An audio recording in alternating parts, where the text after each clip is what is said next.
Nobody would have thought that I would be the one. Rhyner, sports talk. Baseball, baseball, baseball, baseball. Oh, with the big mic. Oh, okay. All right, yeah. Okay, now I get it. We got a lightning strike, boys. What happened over there, Grego? We had a little lightning strike right outside the window. The Texas Rangers win the World Series. All right. Here's a tip for all these Americano League teams. Wait, you said tip? Yeah, tip. Okay. With a P. Keep jamming. The ticket, colon, nothing but a big Gen X jerk-off sake. This is a cool night or what? Although somebody would hear that and go, bullshit. I'm back, bitches.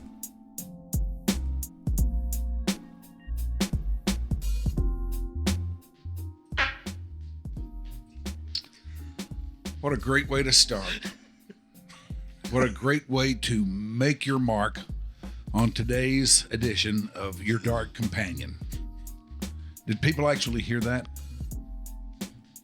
You say yes. My. Yeah, they did. Okay. All So right. sorry. Yeah. Our guest was a little nervous. Yes. Sorry, folks. Wow. What a way to Well, start. it is Your Dark Companion. This is the 8th of January. It is a Wednesday, and it is so cold in the D. We're Fixing to never get gonna colder. keep peace. That's right. For all of you people out there in foreign ports, not around here, maybe you're in Florida, maybe you're out there in that Arizona or California, somewhere like that. Weather's probably nice wherever you are, but here in the D, it is cold. And getting colder. I don't usually start things out this way, but then again, it's not usually like this. I mean, it's dripping faucet weather up in here. It's literally happening at your place right now as we speak. It is where you got to have faucets dripping so they won't freeze over. And you're stocked up on toilet paper, as we learned. Very I don't important. like to talk about that. Why? I just don't. Your bountiful selection of toilet paper. Don't be There's working so much. scatological on us here, you know? Okay, I'm sorry. Okay. All right, today we have Michael Borts with us. Michael Borts is probably the ultimate singer of the national anthem at sports events, at least in this part of the world. Thank you very, very much. You're the don't know about the that. best I've ever heard. Well, And thank you. I remember about when I first heard you, I think you were doing it at Stars games. Yes. And I remember Grego and I were there one night. And so we're getting ready for the national anthem, thinking there's nothing to see here. Yeah. And about halfway through, your version of it was so strong that I kind of looked over at Grego like, are you hearing this? And he was looking at me like the same way. And at the end of it, we just looked at each other and said, man, that's the best national anthem I have ever heard. Oh, thank you so much, Mike. I appreciate that. Oh, wow. And, you know, I figured it'd probably be a one-off and this was a guy we'd never hear from again. But no, not even. Because you pretty much got a gig doing it there, and now you've done it everywhere. You've done it for just about everybody, right? Haven't you? Except for the Cowboys. But I've done the Rangers, the Stars, the Mavs, FC Dallas, minor league teams like Allen Americans, Texas Tornado. I really enjoy singing the national anthem at events. It's my calling, shall we say? Yeah, I know. I can tell that you do enjoy it. And it always looks to me like in the middle of it, you're thinking, man, I really sound great. Which you should, because you do. Well, thank you. If I could do that, I would do the same thing. I'd listen to it and think, man, I'm kicking ass here.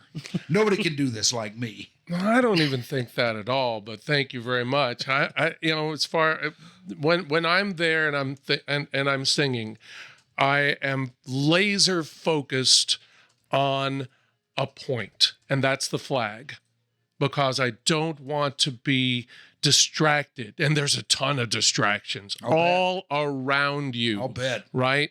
And you know, there's a person in a camera with a camera right in front of you. Right. And there's all sorts of other things. There's people moving. There's people getting up from their seats and all that sort of stuff. So, you know, I learned the only way to get around all of those distractions is just to laser focus and sing to the flag, because that's what it's all about. It's an expression of patriotism. Patriotism is different from politics. It's absolutely different from politics. It's a way of expressing your pride for the country and its people. Yeah. You know, you might disagree with the politicians, but it's the people. It's you and me. It's Mike. It's everybody. It's again. If we're going to fix America, it's going to be person to person, not through politician to politician. But that's just me. Have you ever been thrown off by something to the point where you hiccuped or lost your way a little bit or anything? Funny you should mention, because that led to the stars. Okay, everyone yelling stars. Yes. It's I was lucky enough to be in Baltimore at Camden Yards, 1992, on business. So 2 or 3 months earlier, I sent them a videotape of one of my Rangers anthems, and I said, I'm going to be in town. I would be honored if you chose me to sing the national anthem for Tuesday night in August against Detroit, right? Okay. And so they said, sure, which was like, wow, I'm going to sing at Camden Yards, which is, you know, and Camden Yards, they sold out for like 3 years in a row. So this place was packed. Yeah. Right. And when I got there, they said, we need you to be mindful of one important thing. Okay. When it comes around to, oh, say does that star, everybody in the park is going to yell O's. Oh. Boom. It's exactly like that. And I said, okay, great. Sure. O's. I got it. Then they told me again. That right before I went on. Okay, remember the O's part? Yep, got it. Okay. And when the rocket's red glare, the bombs bursting in air gave proof through the night that our flag was still there. And this is me. Oh. And I said, WTF was that? Oh my God. And I said, oh yeah, they are yelling O's. They did yell O's. And 45,000 people all at once yelled O's. And I went, wow. And it just shook me. Now, it didn't shake me enough to get derailed. Yeah. I just kept going. Yeah. Keep going. But I went, oh my God. So when the stars got to town and I auditioned and I got the job to sing, okay, about 2-3 months later, I thought, you know something? The Star Spangled Banner has the word stars in it, not once, but twice, right? Mm-hmm. And so, you know, maybe, and hockey is one of those quirky sports that has a ton of traditions, right? In Detroit, they throw octopus on the ice. It's like, huh? Oh, it's what they do, right? Mm-hmm. Right? And in Chicago during the national anthem, everybody's just yelling and screaming and that sort of thing. I don't know how they get through it, but because they cheer during the whole thing, all right? And so I thought to myself, there's no traditions here in Dallas. Let's create one. So I made friends. You know, you're always in the same place. I mean, in the tunnel, right? And this fellow by the name of Don. Okay, I don't remember his last name, but I said, Don, work with me on this. Okay. And I told him the story of how powerful this was mm-hmm. at Camden Yards, right? This is a powerful thing, but it's going to start real small. It'll start with you. And if you could just tell all the people in this section, and then maybe hopefully next time more people will do it. So he told everybody in the section, and I got to it, and they yelled stars. And it was only like a small group of people, right? But the next time it was a little bit bigger group of people, and then a little bit more, and a little bit more. Then the ticket went on the air, right? And the ticket had a weekend show with E.J. Raddick and David the Duck Burrell called In the Crease, right? Remember them? The hockey show. The hockey show, right. So y'all didn't have to talk about the Stars at all because they were taking care of it on Saturday mornings, right? Which is mainly fine. nobody up there except I don't know, Chuck knew. Chuck knew about hockey, but the rest of us didn't. But it's just catching up. Well, it's brand new. It's a new sport. I mean, everybody. This is a football town. Let it, it is. It's a baseball town too, but it's more football than, let's face it, the Cowboys are king and everybody knows it. Never been a fan. As far as the Stars, I've always said that one day the city woke up, went to the front door to bring in the newspaper off the front porch, and somebody had left a hockey team on the front porch overnight. Well, that's exactly what happened though. Right, they just showed up from Minnesota one day. There was no huge outcry for hockey here. No, we were doing just fine without it. And this sounds like I'm dismissing it. I certainly am not, because now I'm a big fan. I love it. I love the club. Love it. And I really it seems like it always has been a part of the fabric of Dallas now. But there was that time when it wasn't. It was a foreign sport, and we were all just having to catch up. Right. It's 1993. Yeah. Right. That's 30 some odd years, right? Yes. Don't make us do math. Don't make us do math. No, I agree. Exactly right. Don't make us do math. So, I went on that show, and I told them my plan. Okay, have people who are in the crowd yell stars during the national anthem. And their reaction was, okay, sure. Okay, yell stars. But then more. And it was organic. It started out with that one little section at Reunion Arena, and then it just grew and grew and grew. And by the time the playoffs happened, boom! It was every time. Yeah. It was every time. And now I think it's one of the coolest sports things that we have. Thank you. And it's one of those, I hear it. And even during the pandemic, okay, and I'd watch the playoffs and I hear Selena. By the way, Selena is a wonderful national anthem soloist. Yeah, she's quite good. We've had her on the show. I saw. Oh, okay. I saw that episode, and I just thought it was, first of all, you did a great job interviewing her, but secondly, she's a great subject. She's a delight. She's a wonderful lady, wonderful personality, and she's had a heck of a life too. On American Idol and everything, and as the Stars full-time anthem soloist and everything. And she's a wonderful person to work with. And so anyway, how it's grown, and you hear it at Rangers games now. You hear it at other sports too. Years later, a columnist from the Baltimore Sun called me one day and did an interview there. The people in Washington, D.C. do not like it when at Washington, D.C. events, people are yelling O's. And he wanted to figure out a way to get rid of it. I said, I don't think you can. Because once they start, they might not stop. Yeah. They're not gonna. And they don't care that. You ever try to get a cat back in a bag? Right, exactly. Baltimore is only like a half hour away from D.C. You're going to get Baltimore fans going to Washington National games and to Washington Commodores. Might as well be the Commodores, dang it. Yeah, the Washington Commanders games and things like that. People just do it. We should have just left it with Washington football team. What's wrong with that? I thought that was pretty cool. I was hoping for Washington Red Tails, quite frankly. The Red Tail, for the Tuskegee Airmen, right? To honor them. But they didn't listen to me, now would they? No, sorry.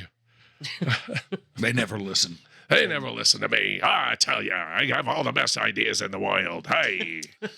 He's Michael Borts. We're going to be visiting with him about a little bit more about national anthem singing and other stuff that he does. But do we have any items before us today, Shoopy? We have a little bit of items. So Other than it being so cold in the D? it is very cold in the D, and I do have a question for you, Shoopy.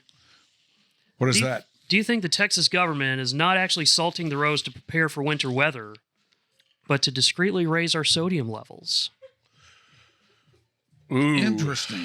Wow. Interesting. My blood pressure is rising by telling the you. second. Yeah. You think it's because you're having to stay inside and be warm and eat too much and all that, but no. It's the sodium It's, levels it's on. the government giving you sodium. Just a thought. You know, Is your toilet paper situation still good? As far as I know. Okay. go out there and use 75 as a salt lick. Yeah. Don't laugh at that. It was fun. How do you feel about Tom Brady possibly bringing in Bill Belichick to coach the Raiders? See that? I can certainly see the path there.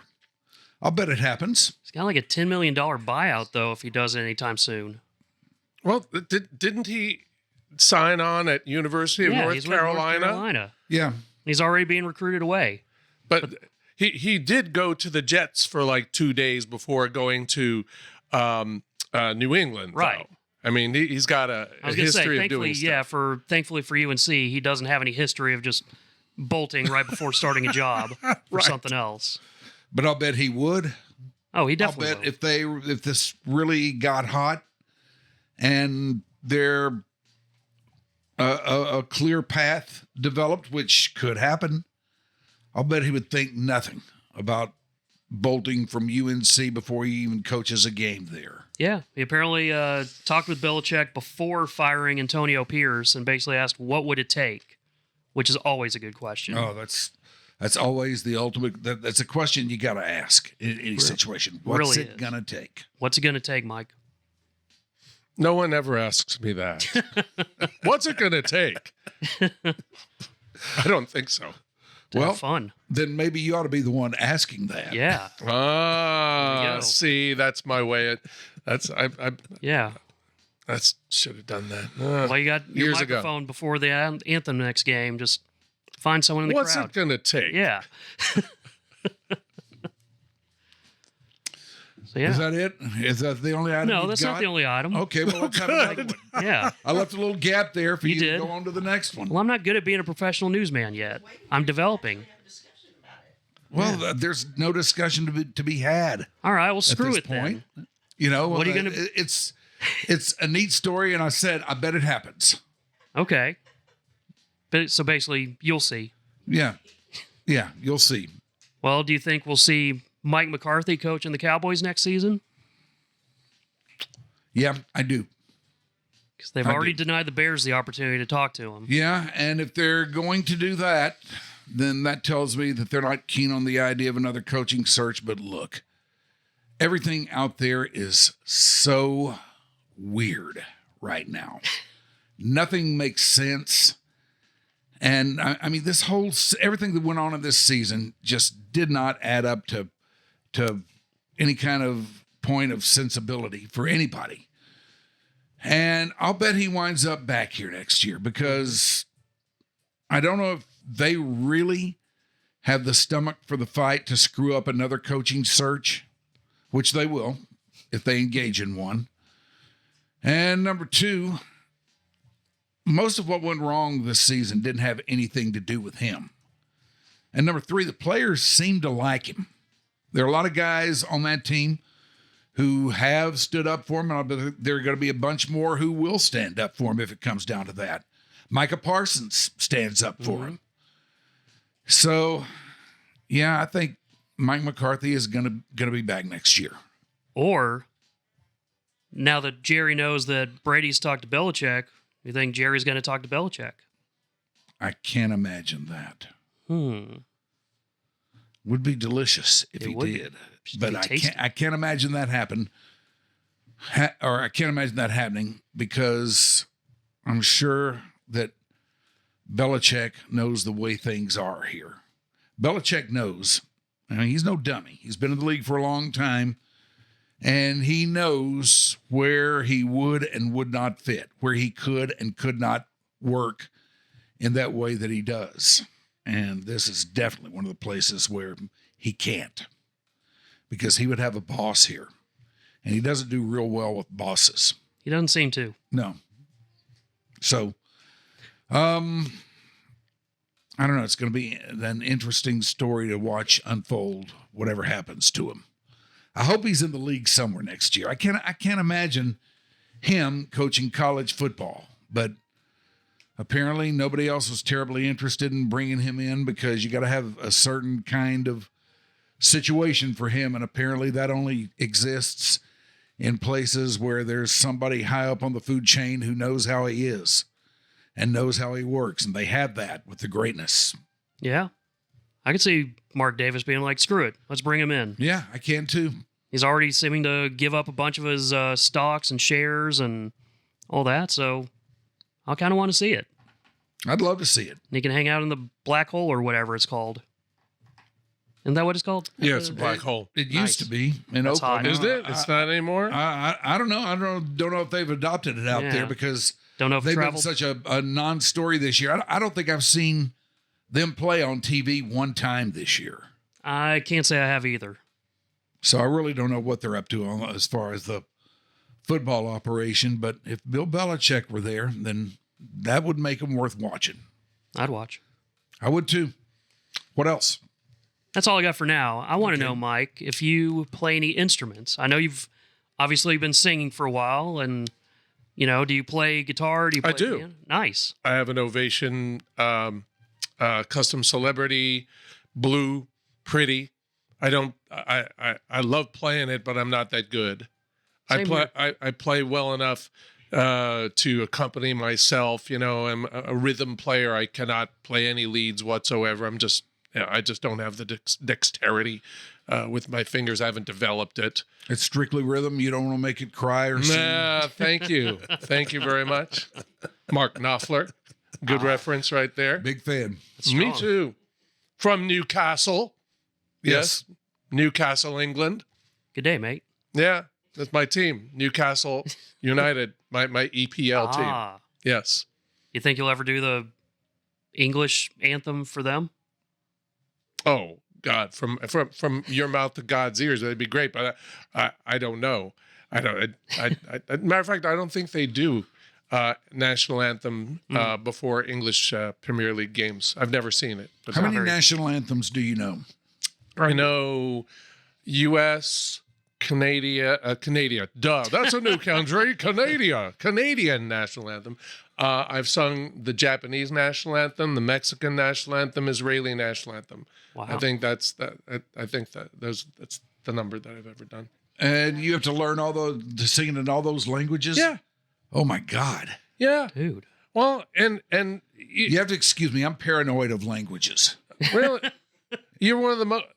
You are the most linguistic person, at least in English, that I know. Well, yeah, and you're but it's afraid of strictly for English.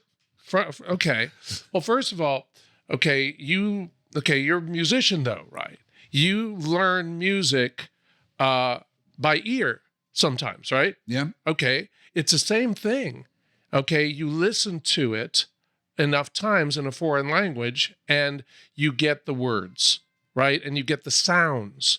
And then after that, you look at the meaning of the words, you look up the translation, and then it basically tells you what it is that you're singing about. Like "O Canada." "O Canada," for example, the French is not a direct translation of the English. Mm-hmm. The French song was written first. And it's a wonderful song, and it talks about ton histoire est une épopée de plus brillants exploits. Your history is an epic with brilliant exploits, right? That's nowhere to be found in the English version, and it's one of the coolest lines. Okay. But what English-speaking Canada said, we're just going to come up with our own song with the same with the same melody. Yeah. So that's how I go about it. Okay. The same thing with I was told at an event, they called me and said, "Well, do you know the Japanese national anthem?" I said, "Well, I've got 3 weeks. Let me see." And then I looked it up, and I saw a bunch of different performances. I said, it's very stately, it's slow, and the words, and it's short. It's only about a minute. So, oh, really? Yeah, it's real short, and it's pretty. And I need to look at my lyrics here in order to find it, but it's really cool. And at the Can event, you give us just a little snippet of it? no, hold on. Let me find it. I could find it. Give me. We got some time. Here, Here, Shoopy, we'll have you sing "Oh Canada" real quick. Oh, Canada. Oh, Canada. Oh, Canada. Oh, Canada. Oh, Canada. Oh, Canada. Oh, Canada. Well, that's good. This is Oh, great. Canada. Oh, Canada. Oh, Canada. Oh, Canada. Here it is. Oh, Canada. Oh. Oh. That's enough. All right, the Japanese national anthem. Kimi ga yo wa chiyo ni. Oh, it's a kichi no i ya chiyo ni sazare ishi no iwa o tonarite koken no mushu made. Wow. Dude. That's it. Look at that. All right, Just for a Shoopy, you second do it. In there, I thought you were gonna mention Ichiro. No. and it's cool. I sing the song as just the vehicle. Okay, the song is not. I'm just a vehicle for delivery of the message. Okay, my goal is to touch people with the meaning of the song. Okay. Right. And afterwards, I had Japanese people at this. It was at a canine event that I was. We do a lot of dog sports. We have 5 dogs. They play fly ball. That's their main sport. It's a relay race, very fast, very very. And we do a frisbee sports called up dog. Yeah. What's up, dog? Whoa! That's what's up.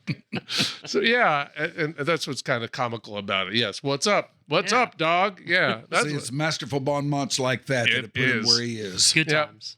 And that's the disc dog competition. But there was a Japanese team that came all over to St. Louis, Missouri, to our national championships, and they competed there. And they were walking up and with Google Translate, and they were telling me what it meant to them to hear their song.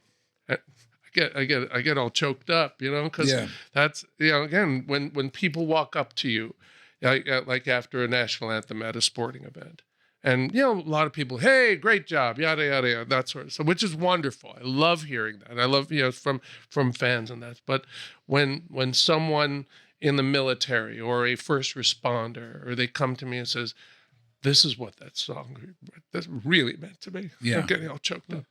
And it does. And, and one of the greatest moments of my life, and I didn't know that it was happening at the time. Okay. In 2011, Game 6 of the ALCS, I sang God Bless America, a 7th inning stretch. And what an amazing game that was. We beat the living crap out of Detroit to go on to the World Series, right? Well, it was broadcast worldwide via satellite, and you don't know who was watching, but I found out later that a colonel in Baghdad, a U.S. colonel who was stationed there, and his entire unit was singing along. with me singing "God Bless America," and then later on that year they sent me a flag that was flying at HQ in Baghdad, during the Iraq War, and I was like, "Oh my God, this Pretty neat." It is neat. It's like, again, so that. And I've gone full circle. It used to be, hey, I can get free tickets and I can go to the games and stuff. But as you get the feedback from people, it's no longer just going to a game, because I'm a big sports fan. I'm a huge sports fan. You know that it's the gift of the message of the song, right, for the audience. And again, for me, it's a moment where we all stand together, right? You could be standing at the stadium next to a person of a different culture, of a different religion, of a different nationality, right? Or even a Lakers fan, for crying out loud. You know what I'm saying? But we all stand together for a minute and a half, right? And if we can all come together for a minute and a half, maybe we can all come together for another minute and a half, and another minute and a half, and whatever it takes for us to be a society of one, which hopefully would happen in my lifetime. And if I could be just a small, tiny part of that, then I've done my job, right? Like I said. So tell me, how old were you when you started to figure out, or started to hear from parents or teachers that you were a little bit better at this than most of the other kids? Well, I'm not sure about that, because it's weird. I come from a singing family. Oh, really? Okay, yeah. My dad, and we all sing barbershop. I'm a member of the vocal majority chorus here in town, 150-man a cappella group, and it's I've seen them many times. That's strong, and I want to get into that with you in just a little bit here. It was but gosh, I was never the best singer in the choir. Not even the best singer of the house. My sister is a Broadway actress. And she sings, she dances, she's done this as a career, and she's been in a lot of it. And what was really cool, last March, she was here for a production of Once in Fort Worth for a couple weeks, and I got to hang with her and the rest of her cast and everything. I saw her once, and it's just amazing seeing my sister on. I'm so freaking proud, to see her do her thing. But I don't think everybody ever said that. You're the best singer in this group. No, I just one day volunteered. You weren't the best singer in the school choirs, not or even anything close. like that. No, really, not even in college when I started singing national anthems. No, there's like 5 or 6 other bass singers who were phenomenal. They were just wonderful singers. I just started singing national anthems one day when they had a tape for the hockey games where I went to school, State University of New York at Geneseo. It's a small school between Rochester and Buffalo, where it snows. You think it's cold here? Yeah. Oh my God, it gets cold there. You get the lake effect snow, you get wind, you get all this stuff. So they played a tape of the national anthem before every hockey game. We did not have a football team or basketball team, as Norm would say, 5 Caucasians named Herb, right? But the hockey games were the big sports event. We had a good hockey team, NCAA Division III. Again, it's a small school, only about 4,000 undergrad. But you go to the hockey arena. I was in the pep band, played the French horn, and we'd sit behind the penalty box and have all sorts of crazy antics, and. But one day the tape broke, and I said to the guy next to me, something, I could do that. I could sing the national anthem. And I'm just gonna volunteer to do that. I said, you can't do that. So yeah, I can. So I went into the athletic director's office the Monday afterwards. And I said, there are hundreds of music majors in this campus who can do this. And you know something, I would like the opportunity to do this. And they said, well, what makes you think what makes me think that this could be a prank? You're a prank. You're going to do a prank. So I'm not doing a prank. No, I'm totally serious. So he thought you were doing a bit with this, huh? He thought I was doing a bit. Yeah, I said, no, I'm a patriotic guy. I want, and I want this done right. So for the next game, I volunteered to do this. If you let me do it. And so, well, okay. If the choir director, Dr. Isgro, if he calls me and he says that he vouches for you, that you're not doing a bit, you could do it. And so I went and said, hey, Doc, I need a favor here, buddy. I need a favor. And he said, call Dr. Mullen and the athletic director, and please tell him that I'm okay. Because I was like the fifth string bass singer. Yeah. And he had all sorts of really fine vocalists who were so a lot better than me. And they said, well, okay, sure, you could do it. And so he called and he did. And so I did the next year, then the next year after that. And then all of a sudden, I'm starting to sing national anthems. And it's like, this is fun. This is cool. This is, and it's making a difference with people. And how did singing the national anthem in that situation compare to singing with the choir and all that? Like, I guess stadium versus what, concert or concert, like, right? A yeah, concert how much hall. Right. We'd sing in concert hall. Well, first of all, I was nervous as hell. I'm shaking like a leaf. You got a microphone and the public address announcer who is feeding you the microphone through the little hole, right? And it's in a coal, and they didn't give you a nice rug to stand on. No, you're standing on the ice and you're kind of walk like a penguin.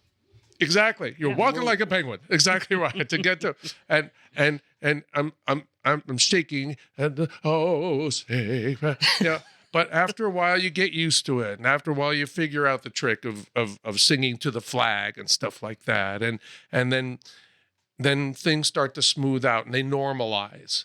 You normalize.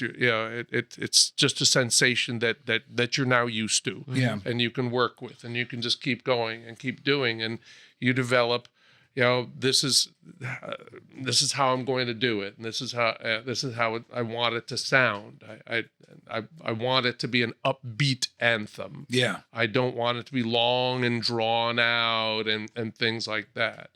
I'm never going to criticize another artist for his or her interpretation of the national anthem. I mean, that's what they do. It's one of those things that everybody's got their own way of doing it. Exactly, but. And that's one of the things about Selena and I, our anthems are really similar. And it's not a matter of that I listen to her and she listens to me. It's just, there's two things. First of all, the constraints. The team says that you have to keep your anthem to a certain length. It cannot be longer than 1 minute and 30 seconds. Yeah. And they put this in writing.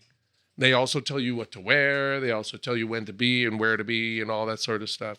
And you have to adhere to everything to the nth degree. And that's, so what do they tell you to wear?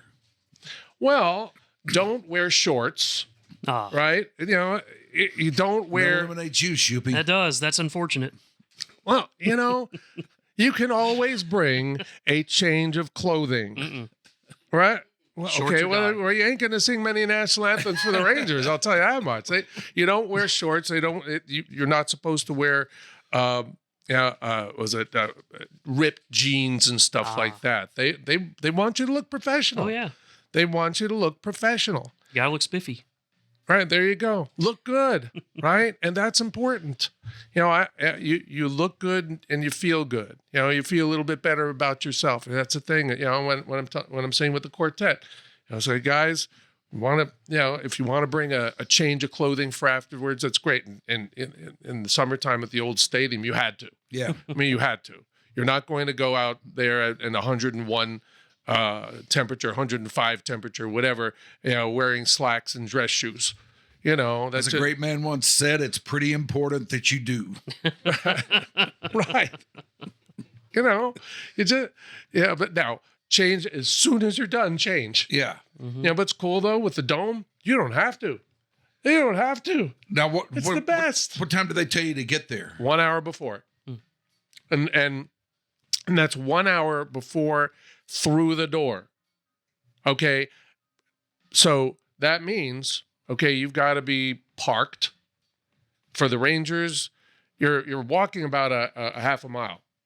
Okay. So you're walking. So you gotta factor in traffic.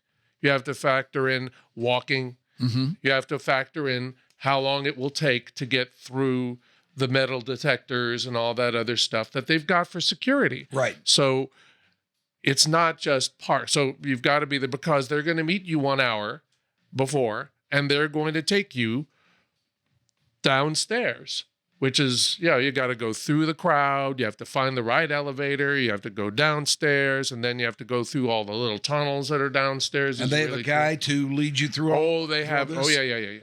Her name is Mandy. She's the best.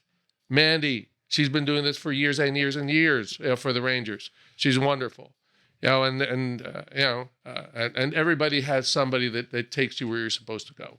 Yeah, but you develop a nice rapport with her, and same thing with the guys in the quartet. Yeah, they all know her, and trust her, and that she's going to get us where you need to go. And before that, I remember one. Her name was Erin, and boy, oh boy, she could walk fast. She could just whoa, we got to keep up.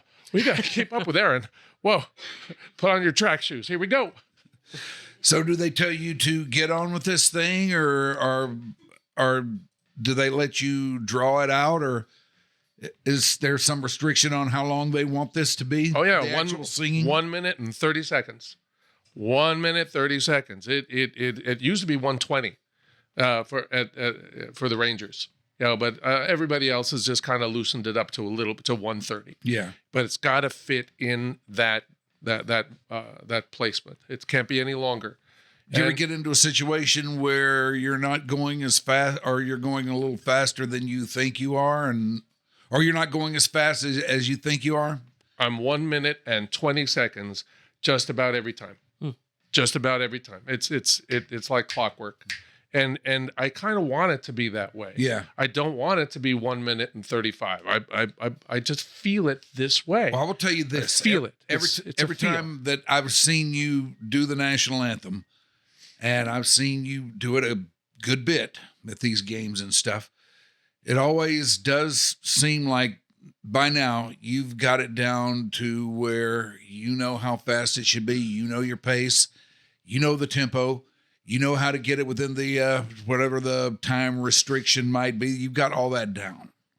I mean, it's just the way it seems to me. Right, and same thing with Selena. I mean, you have this. You have your performance, okay, and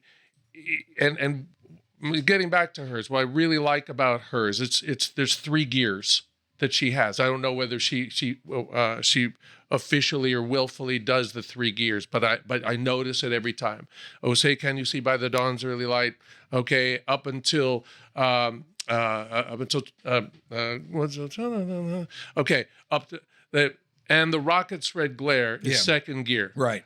And then you pop that clutch and the rocket's red glare, which is pretty cool because you're describing the battle scene, right? Yeah. You're talking before just description of all sorts of stuff, but now you're talking the battle. The rocket's red glare, the bombs bursting in air. And all of a sudden that's more intensity, right? Then 3rd gear is oh, say does that star-spangled banner yet wave? It's a question, but you're singing it like a statement, right? Because you know the answer. The answer is yes, and that's the power. And I noticed that because I've watched her 100 times, or probably more, right? And she does the same 3 gears as I do. Yeah, and I love that. I mean, it's like, because it builds an intensity, and Land of the Free is when the fireworks, the big moment, and the Home of the Brave. Now, one of the reasons that I wanted to talk to Selena to begin with. Yeah. Is because in the intervening years since you started doing this and since she started doing it, we've had a few national anthem disasters. Oh, gosh, yes. We've had a few things go wrong. Right. And I have a time or two, not a lot, but certainly not enough to get used to it. But there's been a time or two where I've had to go down on the floor before a Mavericks game or a Stars game or a Sidekicks game when they were around and address the masses. It's weird, man. It does. It gets weird. It's weird. And so how do you deal with it? And I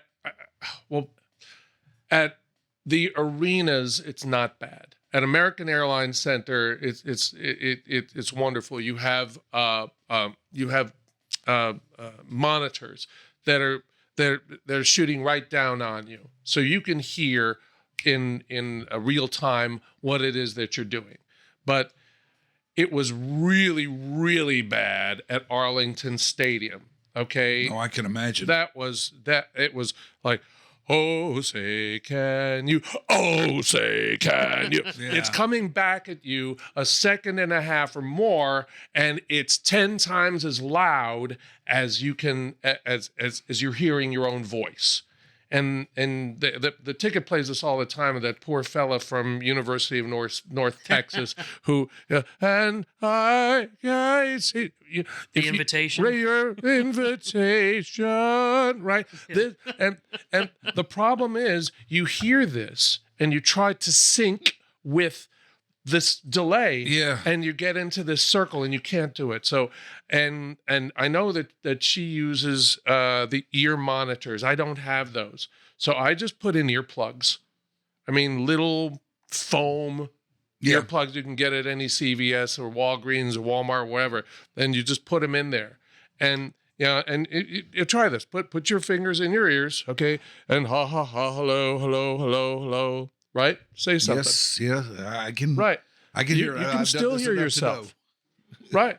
And that's how I did my audition for the Rangers at Old Arlington Stadium. When I first got to town, because I sang for the Astros many times. Lived in Houston. I sent videotapes to Chuck Morgan.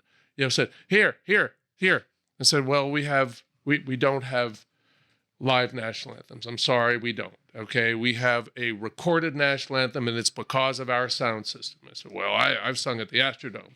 Little did I, and the Astrodome also has a monitor right in front of you. So I never noticed that there was a big delay everywhere else. I just heard the monitor, and it was great. Well, there's no monitor at Arlington Stadium, and they had like 6 of us, and and these are real good musicians, accomplished. We all were horrible. It was like, oh no, they're never going to let us do this. And I said, well, and they said, well, anybody want to go again? And we all, we'll do again. Sure, we all want to go. And I said, I'm not going to do this. I promise you. But this is the only way. And so I did my audition. Oh, say, can you see? With my fingers in my ears, because that's the only way I could drown out the delay. It was horrible, but thank God they said yes. It's okay. Did you have a lot of singing coaches when you were a kid? I was an instrumentalist. My sister. You've never had any kind of singing coach or anything? In college, I took singing lessons. I did. And when I got to college, because I mean, your enunciation is perfect. Well, thank you. Thank you very much. I in college, I got singing lessons. I took lessons from Bill Lyerly, who wrote several books about singing, phonation, and as well as using your own resonance, your body resonance, and your head resonance, and your chest resonance. Yeah. Big chested man who using your resonance is everything with singing. If you're using your resonance right, it produces good tone. Yes. Right. And that's one of the things I learned from him. But after that, I really haven't had a whole lot of lessons since then. It's just been going out there and singing. But yeah, no. And my sister took lessons, a lot of lessons. My brother took lessons.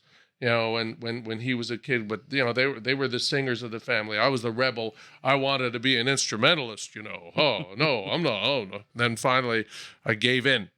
I'm gonna be a singer. What was your acts of choice? What were you gonna play? Well, I played be an instrumentalist. I played French horn.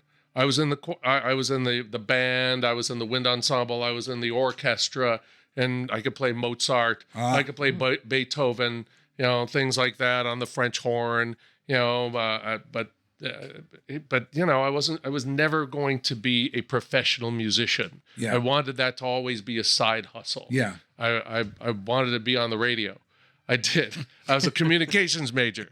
You know, I was on the radio. I did all sorts of fun stuff there. And, you know, and my first job out of college was at WMAS FM 95 in Springfield, Massachusetts. You know, it's just, you know, and I did that, sold advertising, was on weekends. And you were a DJ? I was Ian Michaels. I used my middle name, Ian Michaels. Ian Michaels here on Sunday morning, WMAS FM 95. That's a good DJ name. That is. Here's Billy Joel. Do you use a pitch pipe? I do. To find your pitch? I brought it. Hey. Oh, really? I did. Right. I brought it with me. You were prepped. Without this, I am toast. Serious. And, you know, because the national anthem is a beast. To put it in Tom Petty terms. Okay? Now, those are terms I can understand. You can understand. Okay? O Canada is one octave from top to bottom. Okay? Mm-hmm. Same thing as Running on a Dream. Right? Right. Right here. Da, da, da, da, da, da. Here we go. One more time. Here it is. All right, here we go. It was a beautiful day. The sun beat down. Turn the radio on.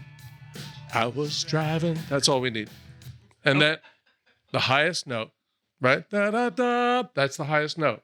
Da, da, da, da, da, da, da, da. That's the lowest note. Right?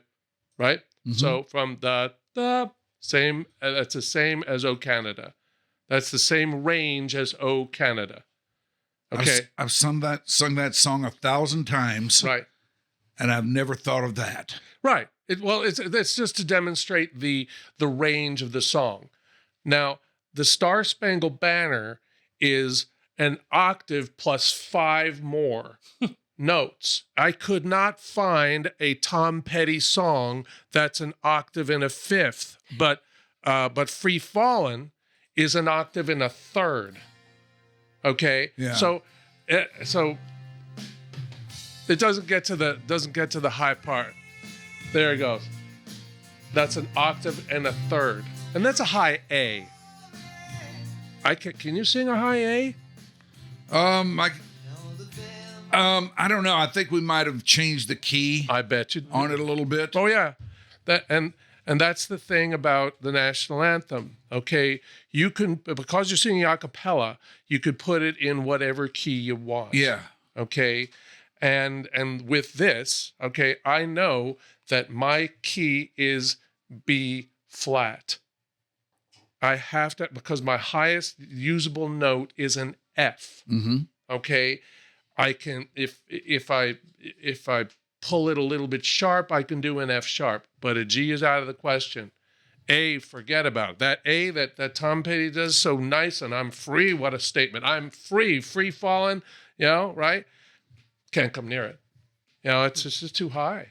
It's too. So I have to put this thing. I've got to be really careful so I don't put it too high. So I've got to find B flat on this thing. It's made by Tombo, by the way. If you're looking on the internet and want to get one, Tombo, they work just great. So the key, that's a B flat. Oh, say, can you see? Because you want to get, and the rocket's red glare. That's the F. Okay, I don't want to go to G. I cannot go to G because I can't sing it. it would be the Carl Lewis. Everybody's heard the Carl Lewis. Oh, yeah. Where he started it too. You talk about your national anthem disaster. Why was it a disaster? Because Carl, you didn't have the tombo with you, buddy. You have to have the pitch pipe. Yeah. Right. And Selena and I were talking about it. What happens on those usually when they go bad is you don't start it low enough. Right. Now, she can get away with it because she is a soprano. She's got high for days. Yeah. She's got high notes. I'm a baritone. Baritones are most common men's part, right? It's a middle part. It's not too high. Tenors are really high. Yeah. Basses are really low. Baritones are in the middle, right? But unlike a lot of men singers, I've got a hard cap, right? A lot of men singers can get higher in their range with head voice. I just don't have that. I'm just built differently. Voices are like snowflakes, right? Every voice is different. Every singing voice is different. Yeah. That's the viva la différence. It's wonderful, right? But I know I've got to be very careful because if I don't pitch it right, it'll be a disaster. And I do not ever want the disaster. Plus, F is a cool note. It's my highest note. It's the one that gets out there, and it's a fun note to sing. But F sharp, ooh, he's straining. G, oh boy. Have you ever started too low or too high, or have you been pretty consistent with that? No. Yeah. No. Now, if I'm doing I have pitched it in A or A flat, but that's in the morning, or if I'm feeling sick, right? If I'm I don't have and I'm going to test it before when I'm warming up. Okay, how's the high range?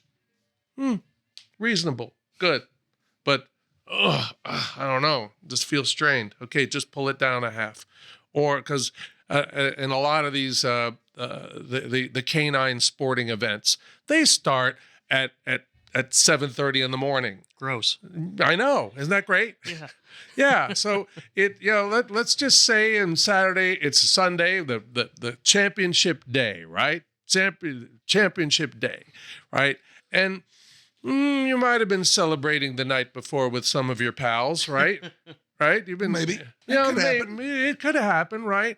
So you wake up in the morning a little bit scratchy, so you pull that thing down to A or down to A flat if you need to, so you can hit all of the notes. And that's important because but it'll never be pitched up. It'll never be pitched up any higher, because I do not want a disaster on my hands. We don't want that for you either.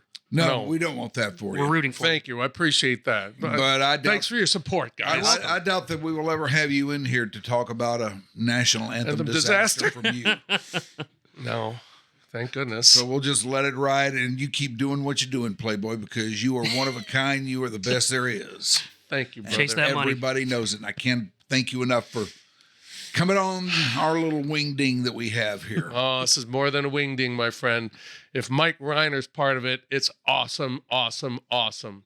Been a big fan of yours since day one of the ticket. Well, I'm a day one P1, and I enjoyed your work at the Freak also. Well, thank you. And it was one of those things where, okay, got to program 97.1 on the radio, because I got to listen, especially in the afternoon. Especially in the afternoon. Of course, I'm going to listen to Dunham and Miller and those guys, but in the afternoon, 97.1. Gotta listen. Appreciate that. Oh man, Rest in peace. I know. Rest in peace. No, I enjoyed it. Julie and everything, and y'all had a great scene working there. It was fun while it lasted. I know. That's the thing with radio, and I found that out my first week of being at a radio station. And said, okay. Why don't you just take the rest of the week off? Oh, no, I'm okay. Yeah, no, take the rest of the week off. Do you see all these people around you?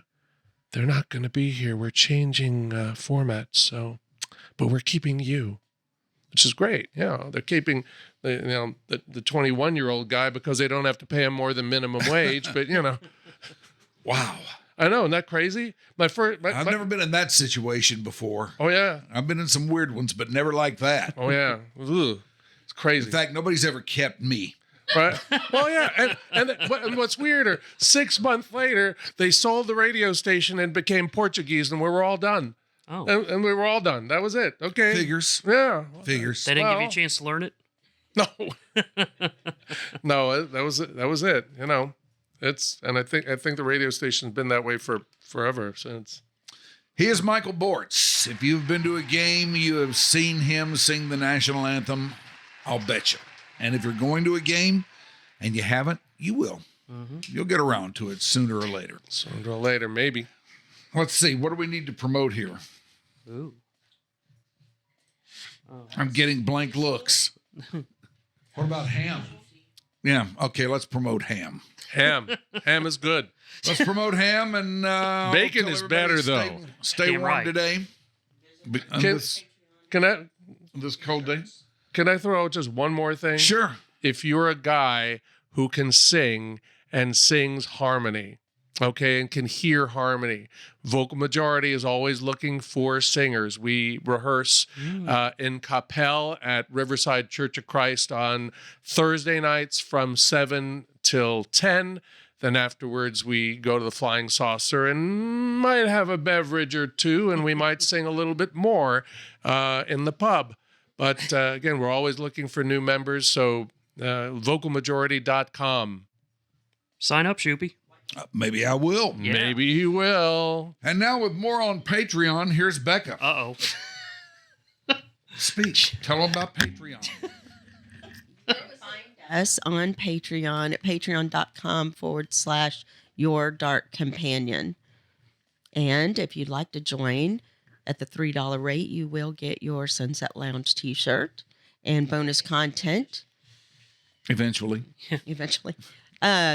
Please do message us with your shirt size once you have joined, however. If you don't, we'll reach out to you, but try to remember that.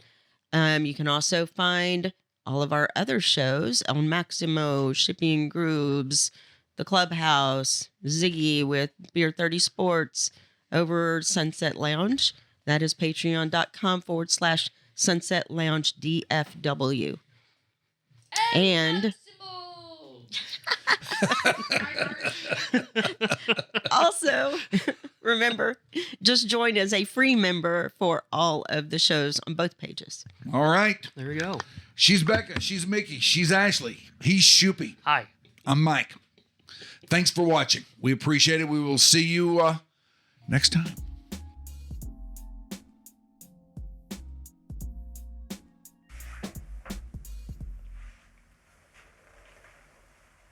All right. I'm gonna go take my pants off.